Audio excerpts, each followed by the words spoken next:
Healthcare conferences tend to stir up a lot of discussion amongst medical professionals, and this is especially true when the conference is centered on a medical specialty where the attendees have so much in common. And the part of that conversation that takes place on Twitter can be mapped, thereby allowing us to see when there's a sudden spike in activity that we want to investigate. In this video, I'm going to show you how to do just that. Let's imagine that we work for a large nonprofit that funds cardiovascular research. Our annual conference just concluded, and in our role on the communications team, we're charged with analyzing the Twitter conversation at that event to better understand what subjects were generating spikes in conversation. And since doctors are our primary attendees of this event, we want to specifically focus on their voices. So let's build a dashboard. I'm going to start out by entering the conference hashtag, AHA20. And then I'll select my date range. We're going to have a start date of November the 11th, and then we'll choose an end date of November the 19th. Then I'll hit my Create button. Now that the dashboard is populated, I'm going to come on down here to the Engagement Activity Report. It's packed with features, but at its core, it provides information on the number of tweets that were being posted over the span of time that we've selected and that meet the criteria that we've set at the top of the dashboard. So in our case, we're currently looking at the total tweet volume by day for a variety of stakeholders when they were including the AHA20 hashtag in their tweets during the 8-day period of November 11th through November 19th. Now, we want to tighten this up a bit to better align with our objective of focusing on spikes in tweet activity specifically by doctors. I'm going to start by clicking on my doctor button up here. And then I'm going to choose hours. Now the graph is transformed to only focus on tweets made by known doctors on Twitter. And the volume of tweets is looking at hourly activity instead of daily totals. This view allows us to see the ebbs and flows of the conversation at our event among our primary stakeholders much more clearly. And what immediately stands out are the 3 dramatic spikes that rise considerably above all the other 1-hour periods over the course of the conference. And I noticed that the middle one, on November 14th, is up slightly higher than the other 2. And when we hover our cursor over the top, a message pops up that gives us some additional detail. Now we know that this occurred at 7 a.m. our time, and the doctor sent out 288 tweets during or immediately after what was likely an opening session for that day. Now, like other reports on this dashboard, the engagement activity graph is very interactive, so I'm going to click on this data point to go deeper. And when I do, from the right-hand side of the screen, a transcript pops over. These are the tweets that make up that spike on the graph. However, these tweets are not in chronological order. Instead, they're in the order of which ones are receiving the most significant engagement, meaning retweets, quote tweets, and replies. And by default, the top 100 will be displayed, but you can modify that if you'd like to. Now, as I start to read through these, right away, Clyde Yancey's tweet catches my eye. He says, "Stunning opening lecture." David Williams, "Structural racism as a public health crisis."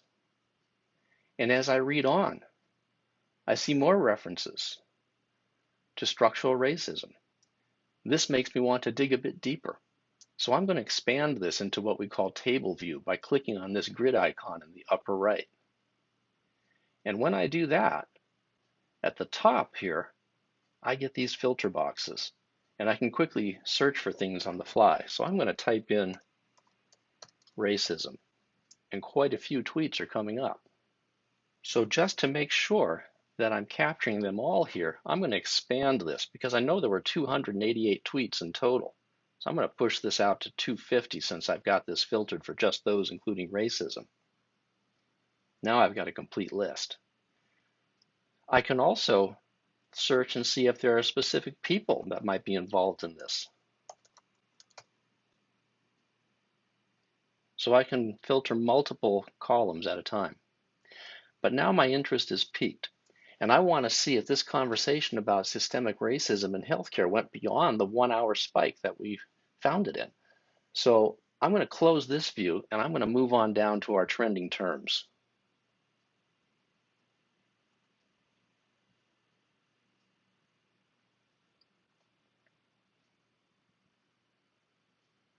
In this report, the larger bubbles are the terms that are used in those tweets which are receiving the most significant engagements. Those tweets that are frequently being interacted with by the more influential parties at the AHA 20 event. And you can see some anticipated topics, heart failure, statin drugs, clinical trials, and such. But the structural racism bubble is the third largest one. And if we click on it, we see that there was 263 uses of it. So again, I'm wanting to look further. And this time, I'm going to filter the entire dashboard to just focus on doctors' tweets when they're talking about the general theme of structural racism. I'll do that by coming up here and clicking on Add Filter. And for starters, I'm going to choose a stakeholder filter because I only want to hear from doctors. Then I'll add a second filter. This one would be a word filter. And here I'll choose Contains Any, which is the default, and I'll start putting in a list of terms that I want to see included in the tweets that populate the dashboard. So I'll include racism, and then I'll make a comma. Diversity, another comma, equity. Now I'm going to choose Run and repopulate this dashboard.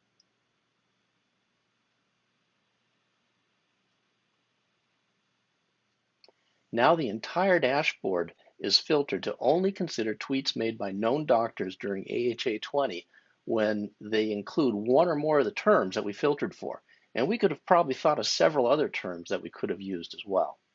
But now I'm going to go down to the engagement activity again, just to get a sense of how pervasive this topic was.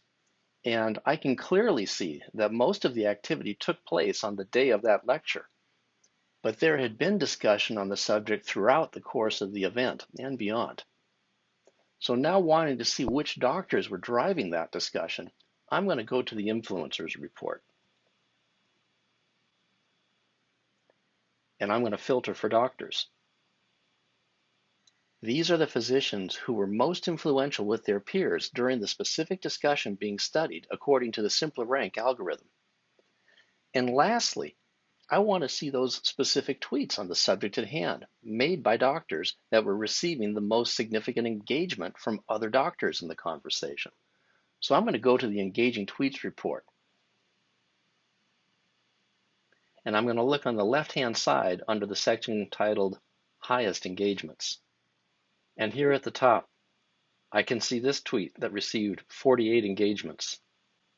And here's Clyde again, 31 engagements, and so on.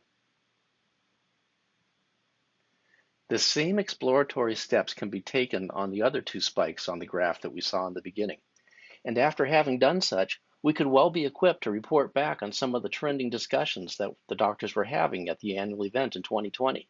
And this may help with future content strategy for the organization, and certainly will be considered when planning for next year's event.